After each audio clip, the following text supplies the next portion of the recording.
And we're back. For those who are new, that saves me so many hours. That stupid nonsense saves me so many hours getting videos on the YouTube. You have no clue. That's nice. Bye. Yes, no, we are still here, but the YouTube recording has been split into a nice hour-long chunk. No, because the problem is, in order to process the video and get it onto YouTube, I have to put it through Adobe and or some other programs.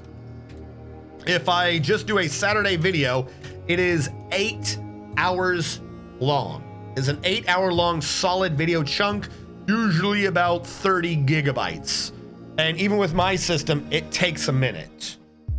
Like when you load it, it has to like generate the audio peak levels, particularly if you want to edit them. So you have to wait for 5 audio levels to slowly generate their peak levels.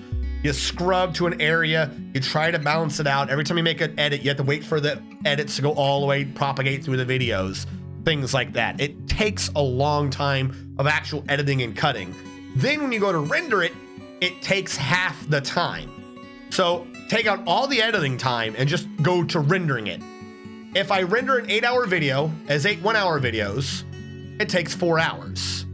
But if I'm doing it from like one core thing, it takes 4 hours to go through that. And then to upload it takes about a quarter. So then it takes about 2 hours. If I have it as like a 1-hour video, I'm not waiting for the whole thing to go through kind of at once. So I load up a successive series of videos, the editing gets done in less than half the time, and then I do 1 hour. I do 1 hour. As that hour is getting ready, like I set up all the hours and then I render. And as soon as that's done, I'm uploading. As soon as it's done, I'm uploading. As soon as it's done, I'm uploading. And between uploading and rendering, the whole thing only takes half. It doesn't take 6 hours. It only takes a total of 4.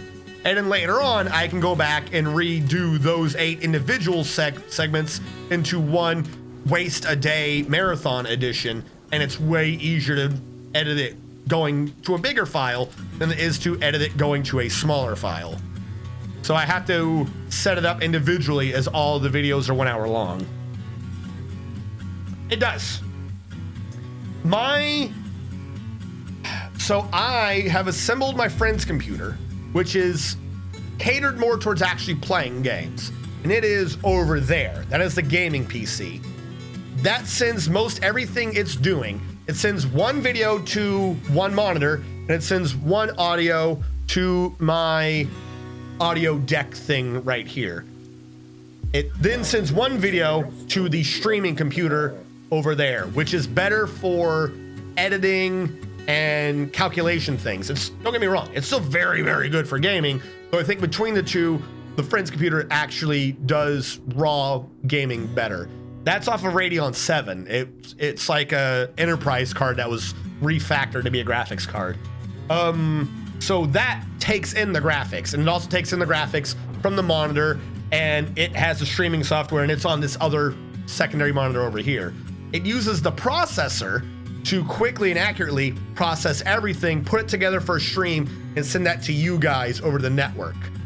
It then takes everything and slightly slower and puts it through the Radeon 7 to save it with a much higher bit rate, like 1080p, 5 separate audio lines that are at like 320 bits per second or wherever each, instead of 160 like one. So there's 5 audio lines and two visual lines that are going through the computer right now to be doing everything. But it gives me the ability to do the game audio, and that's on a separate stream, so I can balance that audio separately to my audio. I just muted an audio line that's not doing anything right now. That's when you follow. I just muted that audio line. You couldn't hear what I was saying because I just muted the mic.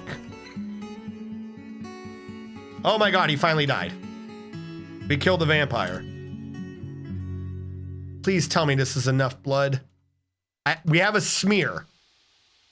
How did that one kill him? After all of this, how did he die?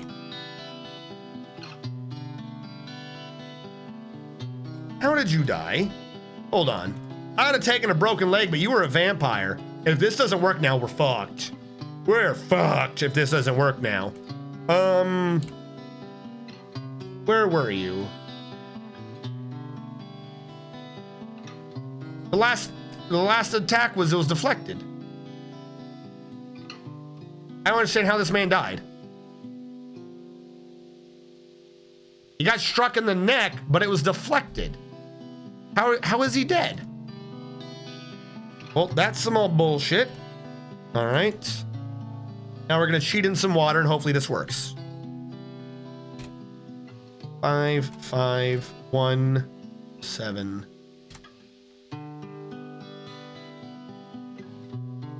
Because there is a smear here, I'm gonna forbid DBF. I'm gonna forbid everything in there. Because there is a smear, I'm hoping that's more than spattering. I'm hoping that's enough to get an infected water source. If we're unable to consistently get an infected water source, we're gonna have an issue. Maybe he's playing dead. I don't think so. I think he's dead. Speedy Noob, I do play Dungeons and Dragons, and I'll get back to that conversation in a second. I was discussing this one time I DM'd before you got dwarfed, and the fact that my players absolutely refused every major plot point. The most obvious plot points, they avoided all of them, and then they act like it was my fault. Yeah, I accidentally killed the vamp. I don't know how. The last thing says he deflected the blow with his neck, and then he was dead. Or he deflected a blow to his neck with his armor, and then he was just dead. All right, so we're gonna try to build a well. Please tell me that's enough blood. I could just load too, before bad things happen. Could save scum this.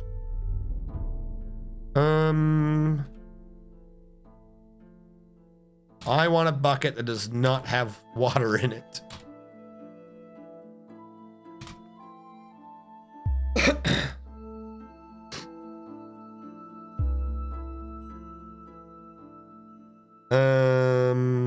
Let me go to drinks and forbid all the drinks.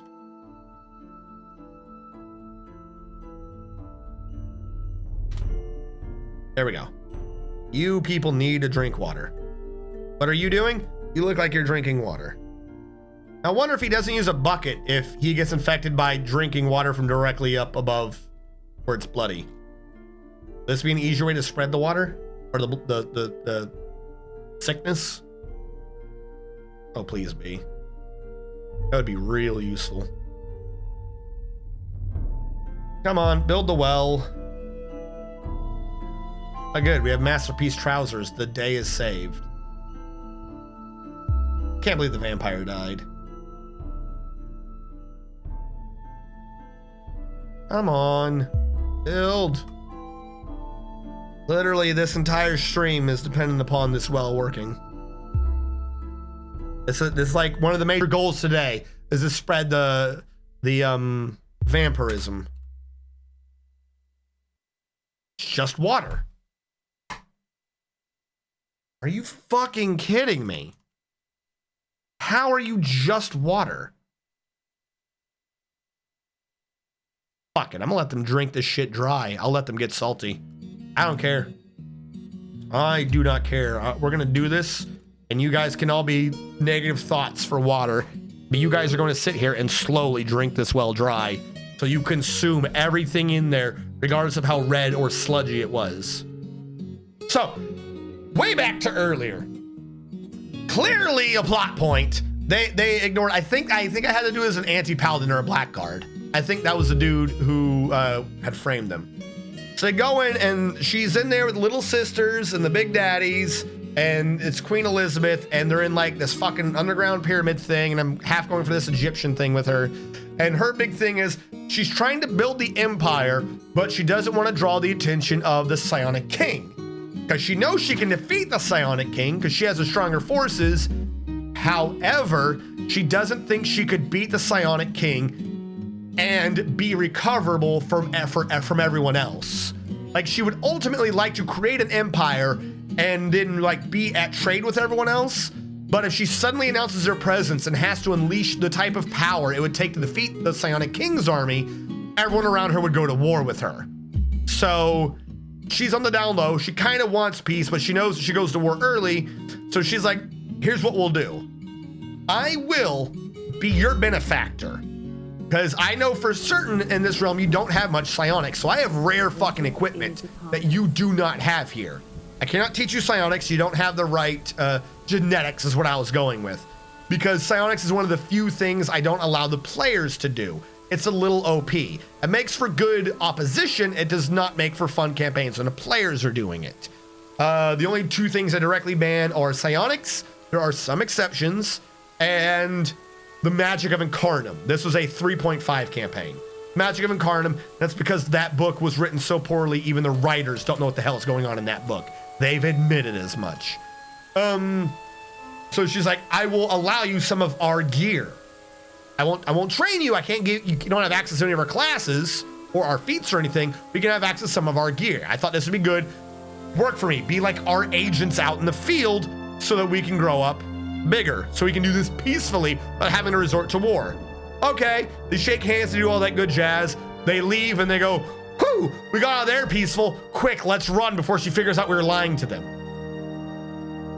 What?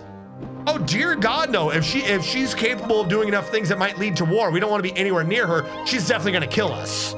Let's go. Fine. Fuck it. Let's just go. This is like another couple hours of them going through the city and dealing with that. They don't want anything to do with her. Fine. Screw it. Let's go. Let's go see who our next person is. So they go fucking east. They're just going east. I'm like, you know what? Bam. Gigantic fucking meteor slams into the ground. Fucking causes a massive earthquake. Fucking wall of heat. They take a bunch of damage from it, but it's not enough to kill them, which means ultimately I had to fudge numbers. They're only like level 5. They should have taken a lot more heat if you're close enough to feel the heat from the fucking meteor. Let's be fair about this. But they fucking meteor slams into the ground. Fucking it didn't even look right. It had a weird color. The idea being is because some things in some books in 3.5 have like extraterrestrial type shit. There's a dungeon where they have cyborgs. It's the Temple of the Frog or whatever. They have cyborgs and aliens. It's just very rarely brought up. I was gonna draw from those rules. So basically what I did is it wasn't a meteor, it was a fucking spaceship. I had a fucking spaceship slam into the ground, but their guys didn't know what a spaceship was. So I described it as a weird shiny meteor that had some like odd coloration to it. That shit slammed into the ground. Nobody's around. Fucking, that could be anything. Nope, they literally turned, so they went east, found them, were continuing east, meteor slams in their way! And they go, nope, fuck that, and they head south into the woods. They're literally avoiding shit like it is their job. I've never had a group of D&D players roleplay like it is their job to avoid adventure. So, Blackguard blackmail, because this was years ago. Blackguard blackmail, fucking Queen, Meteor, they go south, they camp for the night. I have them essentially haunted by a little toy Tonberry. Because there is an artifact in the game. Hold on. Where's the well? This is the well. There is an artifact in the game that is the Angel Wing Razor. It is a sword that is supposed to be able to ignore all hardness. It is an artifact. It's an evil item. It's in the Book of Vile Darkness, and it's got a sharpness because it was sharpened and honed on the wings of like 1,000 angels. And it's so sharp, it can even ignore the hardness of a wall of force. It can cut through anything. I removed that artifact as it stood from the game and then introduced 2 artifacts to replace it.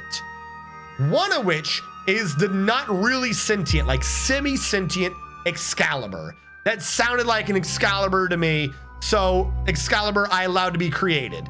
That's a separate side rule, but I had a player create Excalibur. The counter to Excalibur is, I went off of a joke from Red Dwarf, it's the Potato King. And what it is it's a little, it looks like a little stuffed Tonberry, It's like a little stuffed possessed Tonberry doll. The real thing is the little blade. The little blade is a sentient dagger that has all the other artifact things. So it sharpness, all the good jazz. And what it is this thing's driving goal in life is to hunt out and kill Excalibur. Because technically it is the second strongest blade in the entire game. And it knows Excalibur exists. It has some premonition of like spell-like abilities. It knows Excalibur exists. So it's like, it is an evil item, but only so much as long as you're bringing it towards its goal. It doesn't care if you're good or you're bad, as long as at the end of the day, you bring it to Excalibur and it can fucking break Excalibur, and then it can be the strongest blade ever. That is its one goal. It doesn't care about dominating the world. It wants to be the strongest blade. So I had this little possessed doll start talking to him. Straight up in their camp. And it's like, hey, I can give you gifts beyond your imagination. I don't even care how you do it. Like, it lays out the floor plan. Like, I'm at this point, I'm being upfront. It's like, hey, your rogue can use me. I won't even possess you. I'll just give you guiding things to get me to Excalibur so I can destroy Excalibur. Do whatever you want with me after that. Kill all the bad guys. Kill all the good guys. I don't care. Please accept me as your artifact of choice so I can destroy Excalibur. They ran. They left their tents behind, their food behind. When I was explaining to them that this could go through any hardness, it was an artifact, it was sentient. I was basically flat out DM finagling it, telling them that there was like, it didn't matter what their dice said. They were auto-passing their sense motive. This thing is telling them the truth. I'm the DM and telling you, the player, this thing's telling you the truth. If you accept it, the quest is to go destroy Excalibur. This thing wants to help you help him. They ran from it. They literally ran from it in the dead of the night because they were like, fuck it. As soon as we kill Excalibur, he's gonna murder us. And we'll have no way to stop him because we won't have Excalibur. So they ran. They ran in the fucking middle of the night. So, blackmail, Psionic Queen, Queen Elizabeth, fucking Meteor, fucking the Potato King, and then there was one more. What was after the Potato King? I think I gave them a demon or something like that. Like the other guy was like, at this point, I'm at the end of my things. They end up in, I would need to see the map. I think this is all set in Forgotten Realms. So they're traveling along the western coast, but not the road on the western coast. They're traveling a little bit inland, but along the western side. They're below Neverwinter, and I think they're further south than Baldur's Gate. So they're going through, they've gone east a little bit, and I'm trying to remember what this fucking place is called. They end up in a town, they end up in a library because they had a wizard, he was looking for something, and I present to him a book. And in the book, there is an ability, like basically I'm pulling a Pazuzu here. I'm like, there is an ability, there's a true name, you can summon this dude, he will give you whatever you want. And he will not corrupt that wish. He will not corrupt the wish. But he's going to give you a quest right afterwards. He's going to give you a quest right afterwards, and the quest is essentially like a divine level curse. If you are not trying to do that quest and you accepted the wish, you're going to have issues.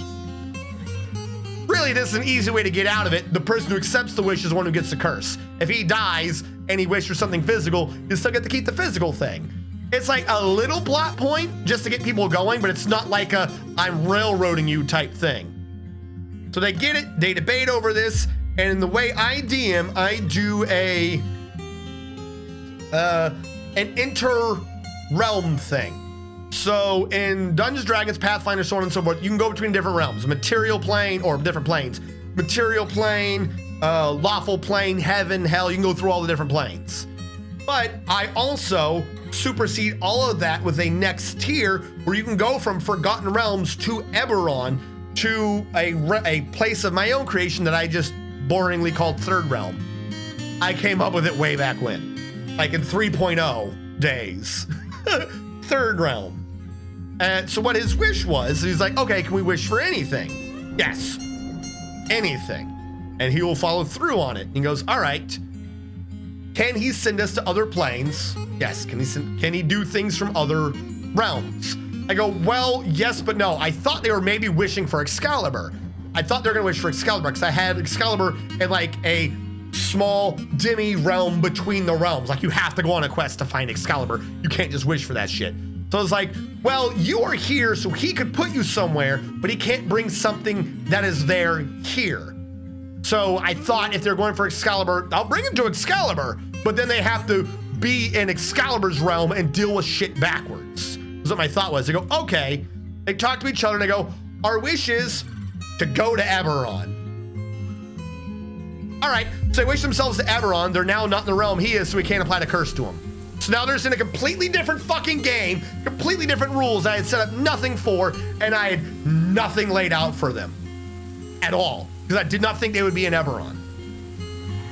The end of the next session, when it was like, all right, is there any comments or whatever, literally one of the fucking players had the gall to look me straight in the face and go, we don't know what we're doing right now. Like, could you kind of give us an idea of what we're supposed to be doing? I about lost my shit on them. I'm like, you're doing nothing. You are doing nothing until one of you comes up with something to do, because I'm not coming up with something for you to do because you assholes turned down like 5 or 6 of these damn things. You guys are sons of bitches. Straight up, he had the gall to basically make the comment along the lines of, you're not very, you're like, we're not picking up what you're putting down. We don't understand what you're wanting from us.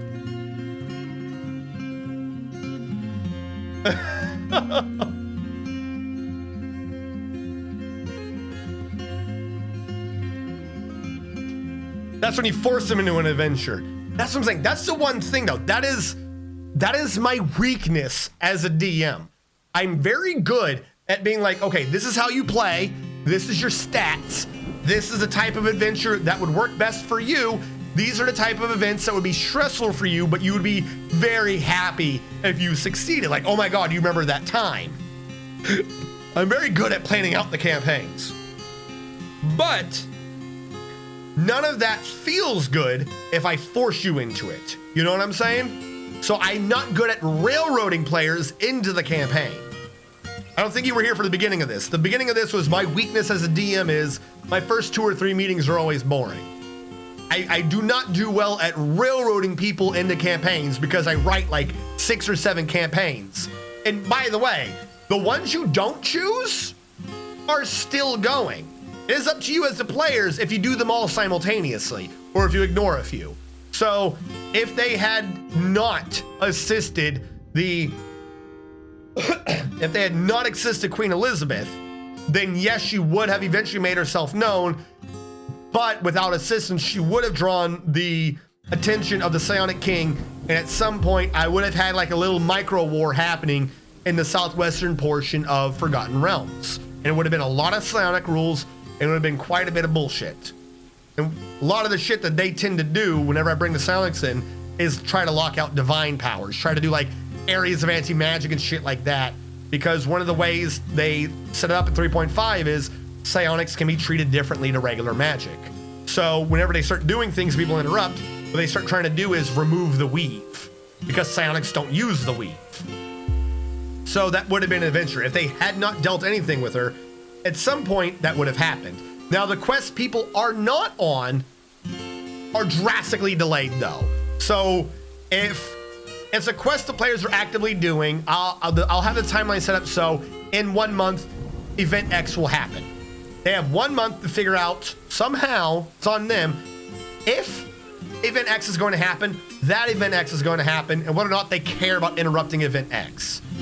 If the players aren't doing that campaign though, then it will be is in 3 months, event X will have happened, and I'll have to start disseminating information about event X. So it's like a living world, so to speak.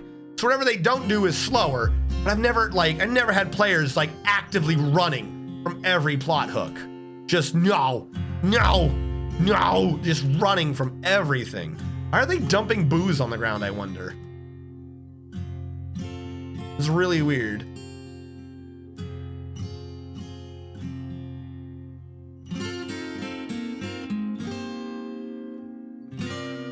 Yeah, no, that some of that shit's good though. I had an entire campaign once. That was my like major time travel campaign. I tried it a few times to duplicate the effect. I've come close, but I've never been quite as successful as the one time I did the creation of Saint Sebastian. I literally had at the end of it, I had players rolling on the ground with their head in their hands, curled up in a fetal position, just going, future, future. Because I told them to be taking notes, and I was taking notes as things was happening for each session. Just rough notes, like things I had suggested or hinted at would happen, so on and so forth. Because what had happened is one of my players had laid the gauntlet. I basically made the thing, because this was like the 4th or 5th campaign I'd done with the same exact group of players. I forget what the initial statement was, but there ended up being a boast by me, admittedly, that had gotten to such a point that I could predict what the players were going to do. I think one of the players was a bit of a like also occasionally DM'd. It wasn't like a DMV DM boast or whatever, but his he was asking me for some bit of advice, and what I come up with was, don't come up with a story. No story survives players. Come up with a series of stories, preferably how you think every player is going to fuck up your main story. That's what my advice was come up with a story and then figure out every way your players can fuck up that story, and then write stories for all those fuck ups, was what I had come up with. And then another player, like a player, not like the player who DM'd occasionally, was like, yeah, but you can't predict what we're going to be doing. So I was like, well, I've done like 4 or 5 campaigns with you guys. I'm fairly certain I can predict what you're going to be doing. These are not the group, this was not the group that had run from an adventure. I had said, I can predict what you guys are going to be doing. I'm fairly certain I could predict out a few sessions at the very least what you guys are going to do. They're like, well, no, you can't. I go, I bet you I can. So the bet was on. I basically had to come up with a way to predict what they were going to be doing. The only way I could come up with this, as I said, it's gonna have to involve time travel. I'm going to have to give you a series of predictions, and then if I can get you to do that, I have proven that I can predict what you are going to do. And even knowing my predictions, like, the rule basically was that I could not make a nonsense event happen. I had to make whatever the prediction, if I made it come true, had to reasonably be based upon what they just did. If I declared this event completed, you know what I'm saying? They couldn't be like, oh, I killed the dude. I couldn't say, oh, remember how I said there's gonna be a horse that dove off a cliff 20 feet away from you? A horse jumped off a cliff. No, every prediction I had made had to be a reasonable result of something they had directly done. It couldn't be 2 weeks later because they did this Y event happened. Every prediction I had to do had to be, you just did X, here's description Y, this matches prediction Z. And I did it. I did it to such a degree. I did it to such a degree at the end, I had declared them all having been dead. I had said, the whole thing, most of you have actually been dead. This guy's been crazy. And I pointed out how they had set up their characters and all the rules and how that had worked. And I had killed them off in like the 2nd session. And they had all built their characters to be like one-hit kills. So none of the main characters were dying due to accumulation of damage. They'd all made like super strong characters. This wasn't the only prediction. They had all made such super strong characters that they had all set up like broken characters that they had all been set up as one-hit killers. No matter what I threw at them, they were gonna kill it in one hit. And the grandiose thing was that I could have them dead by the end. I could have them all dead except 1 or 2. And that was like the final prediction, as I had gone through like, okay, they had a subplot in the plot where they were in like a Silent Hill-esque fucking church tower thing that had 3 positions of time that they could go back and forth between, like it was a goddamn Legend of Zelda. And every time they went to the future, I got to make a prediction of like, I got to describe how the future looked different and then laugh when they did something in the past that caused that change in the future.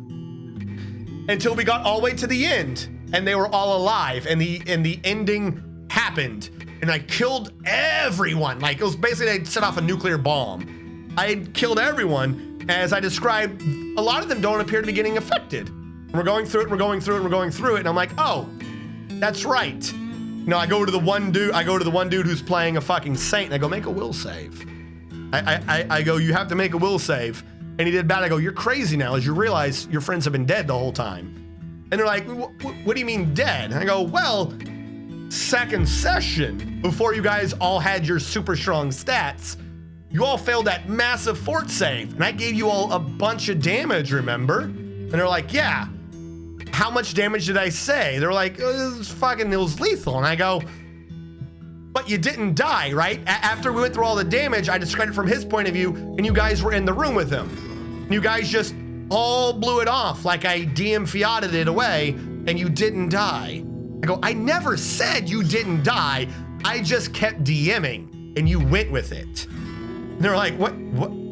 But we did the combat. I go, how many times did any of the big bosses survive more than 2 rounds of you? And if it survived 2 rounds, was one of those 2 rounds the saint doing some healing nonsense? And they thought about it. No, it had never once gone through all those. I'm like, the whole time it's been the saint. He's been crazy.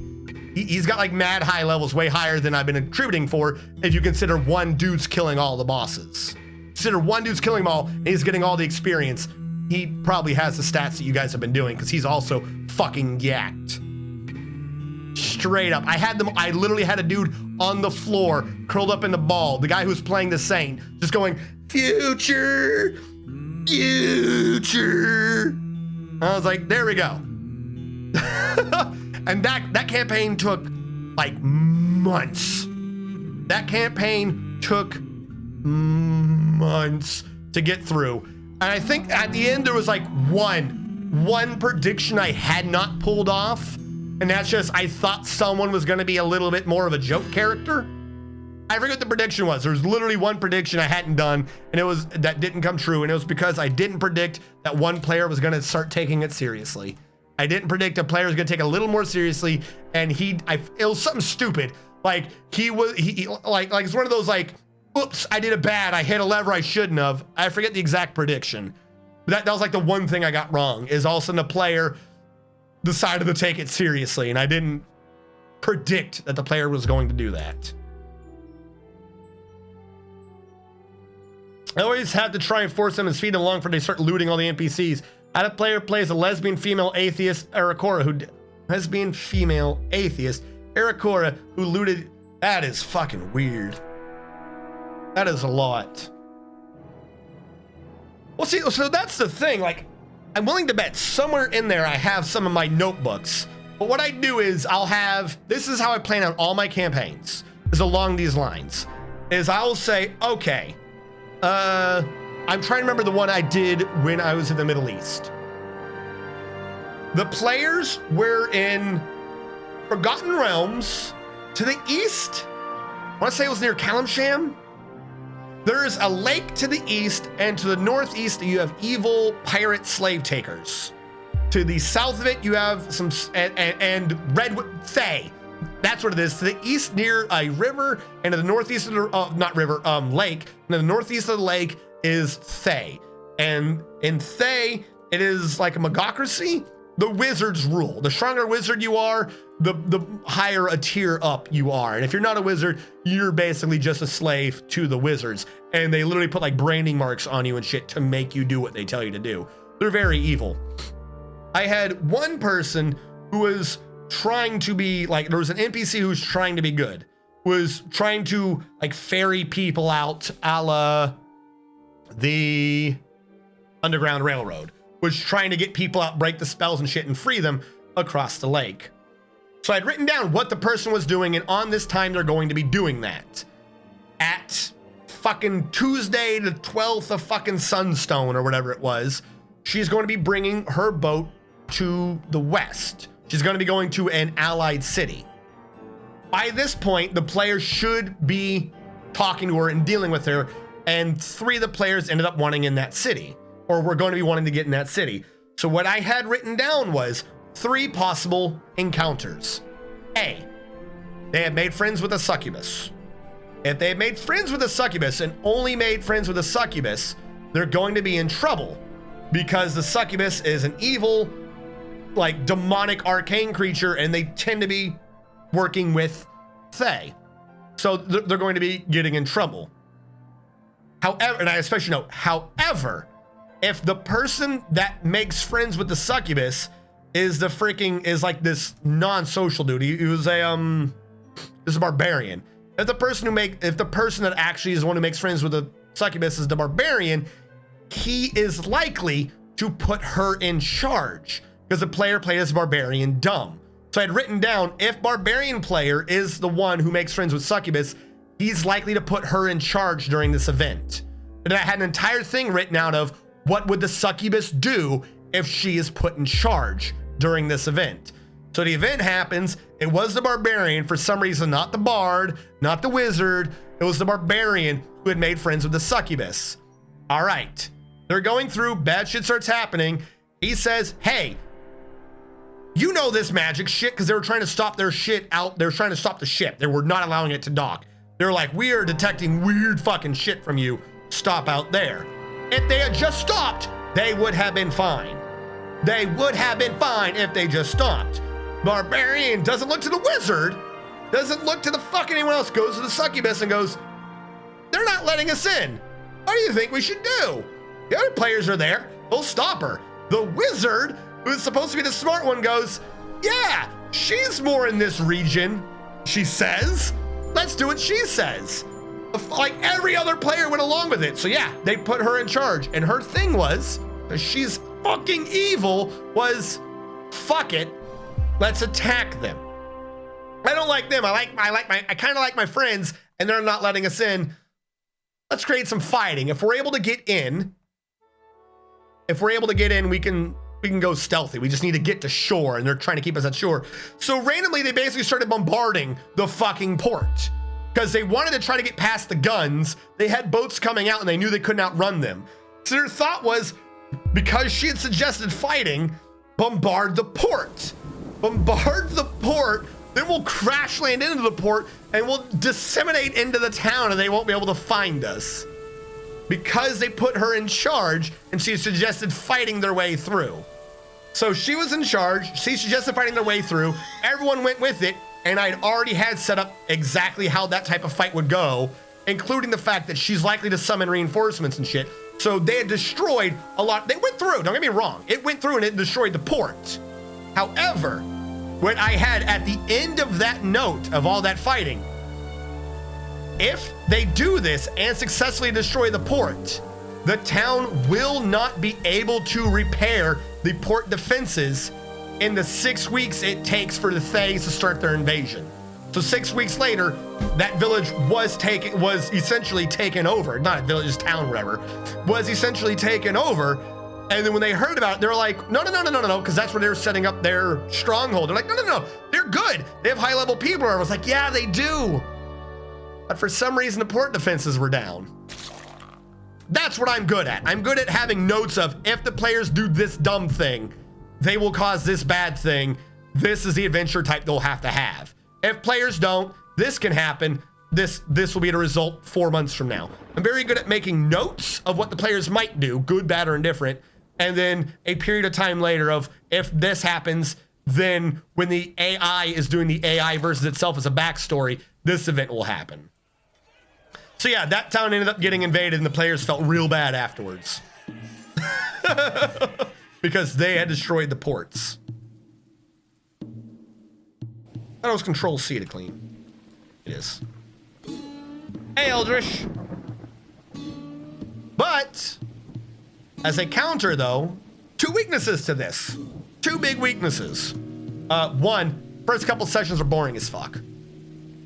Especially if I don't know who the player is, I can't really come up with campaign notes until I know how the players play. In order to know how the players play, I need them to do something. So I'll set up plot hooks, see which one they bite, whichever one they bite's the one they're likely to like doing, and then I'll go from there. So at the beginning, I literally have nothing, I have long-term goals, but I have nothing planned for the players. I need to see how they play to build a campaign off of them. And then 2, this does not work online. This does not work for streaming. I cannot pull it. I cannot pull it TikToks. If I have set up a campaign based around, fuck, I'm gonna use an example here.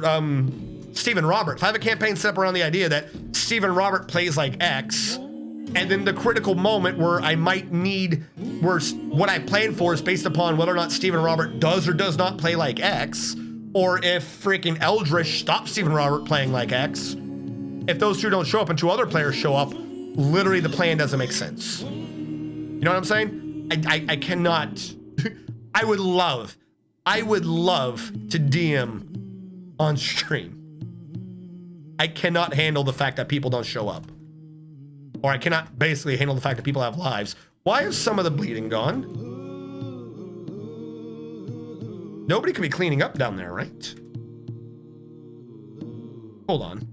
Did they drink the blood and I didn't notice? I have been ignoring them for a bit. I'm going to do a check. I'm going to do a cheaty check and see if someone drank blood when I wasn't looking. Cast as race. Do a reread. No one's infected, but some of the blood has disappeared. Does someone have cleaning on? No. Where is some of the blood gone? Particularly the deep blood that was the key to all of this working. I think we're not going to have a vampire.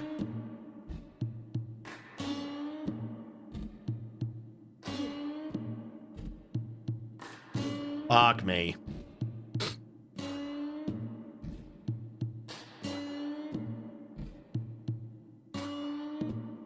I'm going to save and I'm going to try to load off of a backup. I've got to bring it back to when that man's alive. Do you play 5e? I have played a little bit of 5e with TikToks DMing, but that's been put on temporary hold as the day that's most available for everyone no longer does not exist anymore.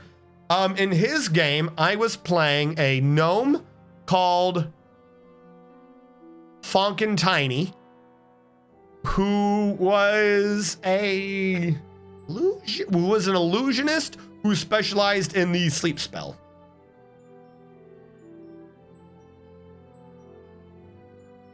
There are no backups. Well then, he's just dead. All right, screw it. Vampire's dead. We've lost vampirism. I was using a very dull wooden stick, and then he just snapped his neck and died. The dull wooden stick got deflected and he died anyways. A saguaro rib training spear strikes him in the neck, but the attack is deflected by the steel mail shirt, and then he was dead. That was it. He literally died to nothing.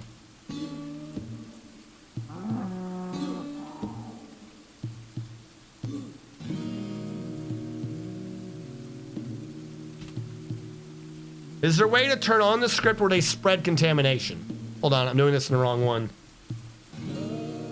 Because there's a mode on right now to not spread contamination, right?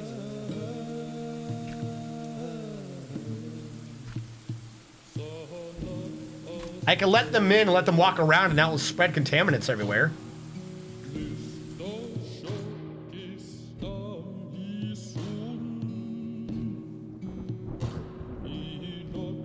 The tracking is configure option which defaults to no. The actual options are walking spreads and DF init text. All right, hold on. Might drain the water and let people in to just walk around. Need to access DF init, and I forget where in here I do that. Here we go.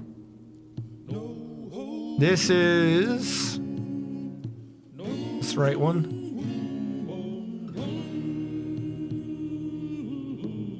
Normally it would be over here, but I don't think these had anything for contaminants, right? I don't think I remember seeing anything mentioning contaminants on this. It's not a thing they normally let you touch. Pause and load, embark warning. Confirmation, embark tunnel, finer temperature. Walking spread spatter, fortress mode. All right, we're gonna save and exit the game. I'm gonna allow spreading of contaminants. Then we'll remove the water and let people just walk around in there and just see if they can't spread the blood around like crazy. It's the only thing I can think of to do this.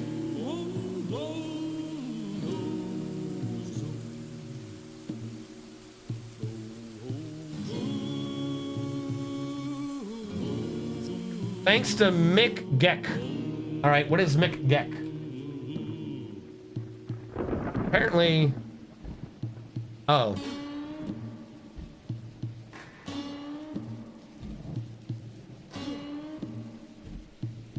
All right, fuck it. Quit the game out entirely.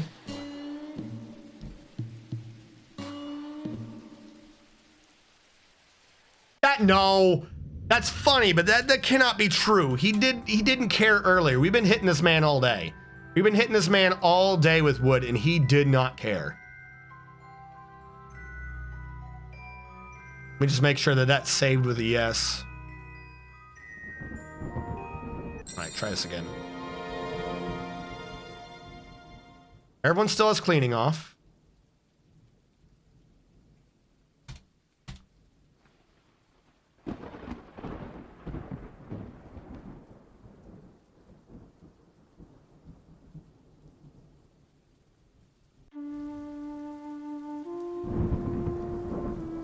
You can make a turtle monk who can run on water with the 70.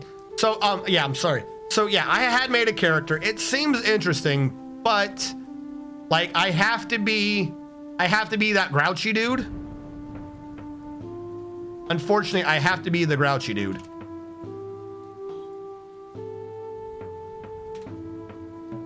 Which is, I prefer 3.5. Like, not even 4th, not even Pathfinder. I prefer 3.5. In my defense, that's not the one I learned D&D on. I learned on a D&D. I just still wish 3.5 was publicly available. That, as far as I'm aware, would have worked. It's still some of the greatest. It's just because I took bigger risks with 3.5. A lot of the games, like 5th edition is way better than 4th. I want to make that clear. I'm not saying 5th edition is bad. If my choice was between 5th or 4th, it's 5th. If my choice was between Pathfinder 2, 4th or 5th, it's still 5th. But the closer you get to 3.5, the happier I am. Which means for now, it would have to be Pathfinders. That's still semi-fresh in people's minds. I can't believe this man died.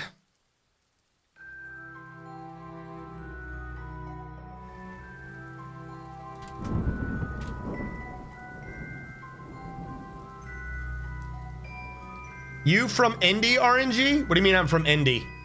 I don't know what that means.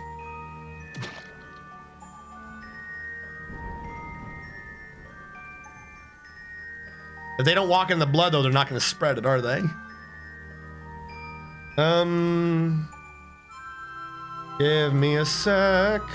Militia commander. Bridle, you're not attacking anyone right now. I need you to go station in the back of this room. No, I'm not from Indianapolis. I'm located in the American Northeast, and I used to be located in the American Texas. There's no other word for it. The American Texas.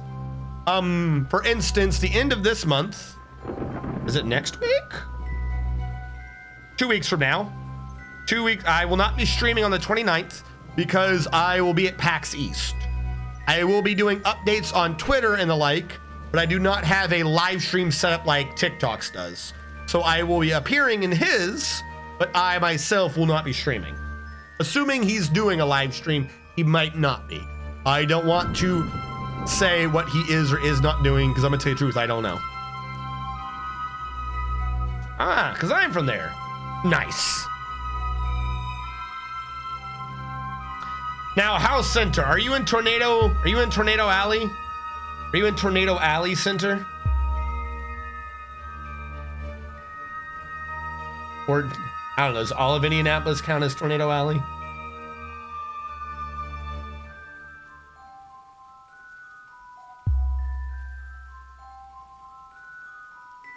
Yes. Just yes.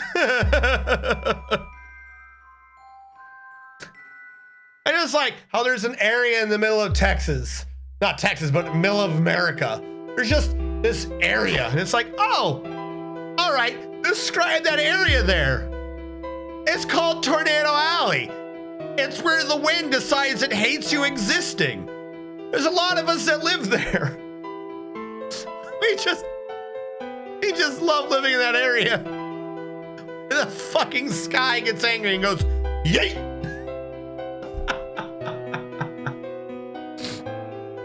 I've never seen a tornado in my life. Yeah, there have been a lot of like close tornado warnings and tornado alerts. I think there's been one time where there was a tornado near me / in my area, but I don't remember it too well. I don't know. I don't think I've ever been like in a tornado. You want to be like, if you want to figure out where tornadoes are going to be, like exactly, you find a trailer park. That's where tornadoes are going to be. Central America is just the elemental plane of air. You're not wrong. It's just fucking flat. It's flat, and that's where the air kills you. It's the plane of air. Did he just purposely avoid the blood? Yeah, spread it. Spread that shit.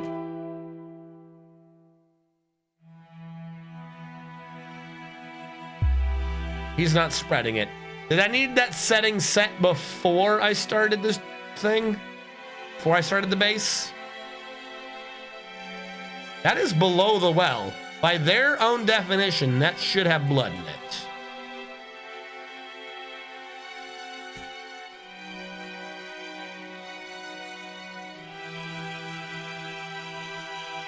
I'm gonna remove that spike trap, try to build a wall there, and see if I can't have one tile of blood, and see if somehow I can't get that to infect people.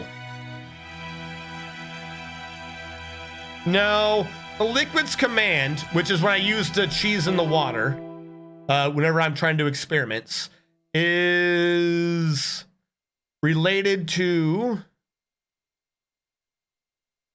if I say help, here we go, only allows properties, set modes, magma or water. You can set only or only add. You can do things. You can make the liquid flow, change state. Nothing in this about contaminants. That's the problem, is the way the game works, there's only two liquids. There's only magma and water. Blood is a contaminant. That's what it is.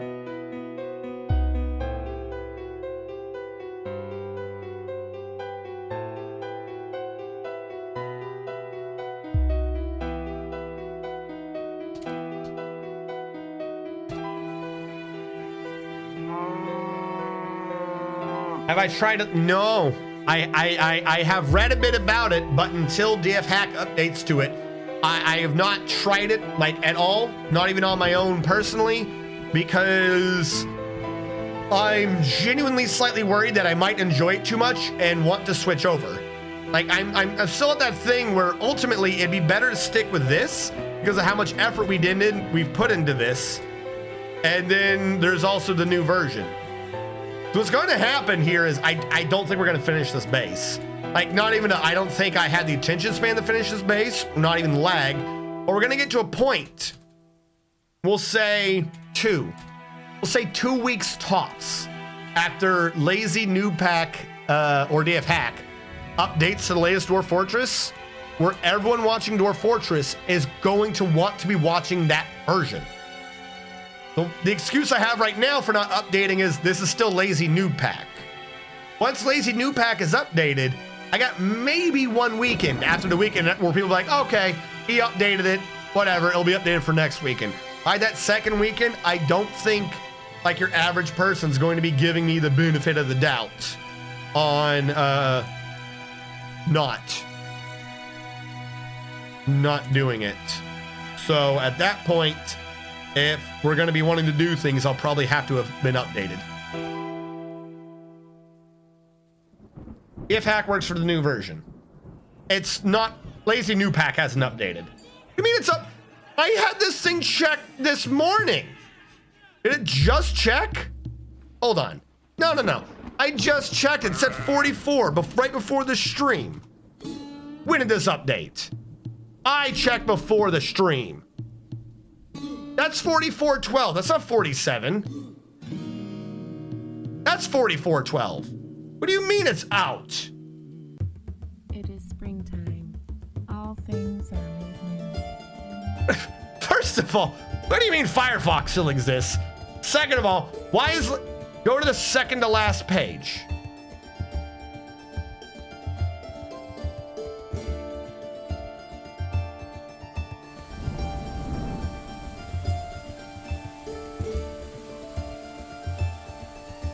Why does none of the update shit say this? Why does the main page that's supposed to say this? Why doesn't the fucking updater itself say this? So we're one in. This is the one. This is what I just said. I'd probably get one stream where it's like, oh, well, it just updated a few days ago, so we'll overlook this. Basically means this is either I update this now, or if I don't have this updated by next stream, I'm willing to bet no one's watching. Oh, because it's an alpha. It's the alpha version. It's not the legit version yet.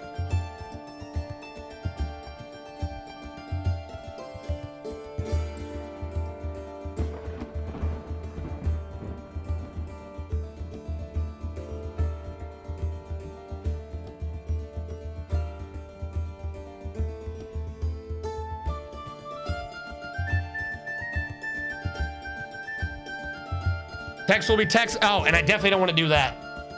If text will be text is missing, that means my zoom is off. I'm definitely not doing this until that zoom works. I am a spoiled baby, and if I can't zoom the game in and keep that not zooming in, I'm not going to do it.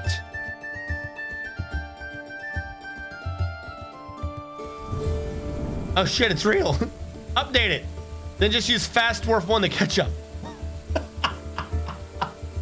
What? Page easy find. Who doesn't know that it's on page 354 of the forum? Noobs. I must be more lazy than noob.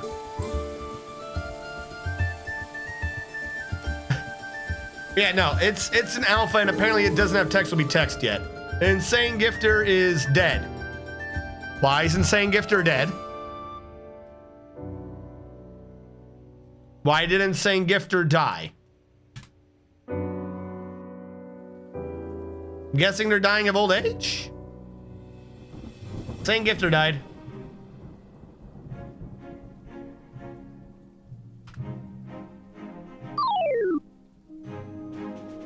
Fezzy, thank you so much for being a strategist. Forgetting how Insane Gifter does his name. I think I killed him. Thank you so much. Thank you so much. Thank you so much for joining. Welcome to stream. As I've just learned that the thing is updated. Where can I download the laziest noob pack? Well, the laziest would be on the primary page. I think I can just type that in. I swear I have a command. Why is that command not working? Why is LMP not working? Because it's unchecked. That would cause issues. Thank you. It just... Don't worry, my bot ignores me. I'm not good enough for my bot. Technically that is the laziest, that is what will work. That is not the latest, though. The latest is on page 354.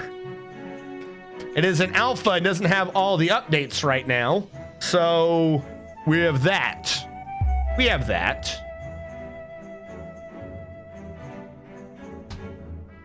I'm the bot's favorite mod. Favorite.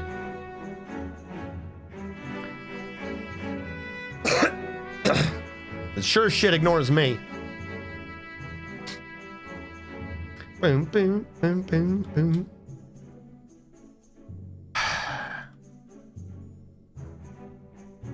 Fuck, I'm like legit annoyed now. Now I'm interested. But it zooms weird, right? That's what we. I'm sorry. That's in your way, not in my way.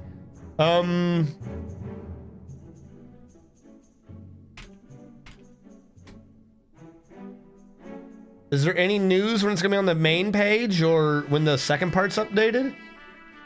That's what it's waiting on, right?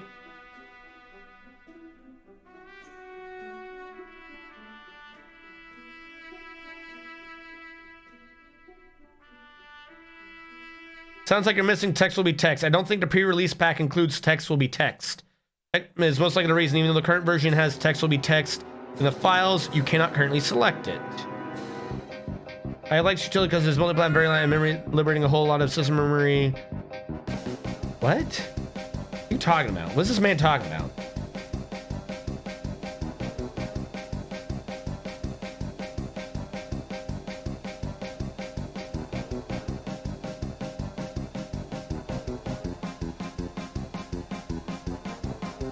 SoundSense RS.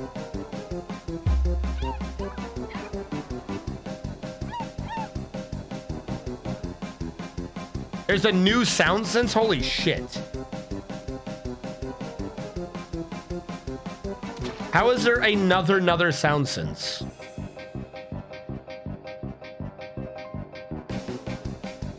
Yeah, all right. Can't wait for the Steam release. Yeah, yeet. Hold on. We are going to take a break.